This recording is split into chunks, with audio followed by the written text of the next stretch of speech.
জান্নাতি নারীর বৈশিষ্ট্য।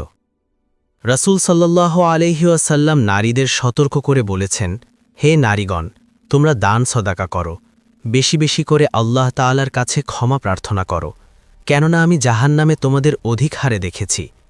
এ কথা শোনার পর উপস্থিত মহিলাদের মধ্য থেকে একজন, যার নাম ছিল জাজলা, প্রশ্ন করলেন, হে রাসূলাল্লাহ, আমাদের কেন এই অবস্থা? কেন জাহান্নামে আমরা বেশি সংখ্যায় যাব? রাসূলুল্লাহ সাল্লাল্লাহু আলাইহি ওয়াসাল্লাম বললেন, তোমরা স্বামীর প্রতি বেশি অকৃতজ্ঞ ও অভিশাপ দাও বেশি। সহিহ মুসলিম, হাদিস নং ৭৯। আব্দুর রহমান বিন আউফ রাদিয়াল্লাহু আনহু হতে বর্ণিত, রাসূল সাল্লাল্লাহু আলাইহি ওয়াসাল্লাম বলেছেন, যখন কোনো স্ত্রীলোক ৫ ওয়াক্ত সালাত আদায় করবে, রমজান মাসের সিয়াম পালন করবে ও নিজের লজ্জাস্থানের হেফাজত করবে ও স্বামীর আনুগত্য করবে, তখন তাকে জান্নাতের যে কোনো দরজা দিয়ে ইচ্ছা প্রবেশ করতে বলা হবে।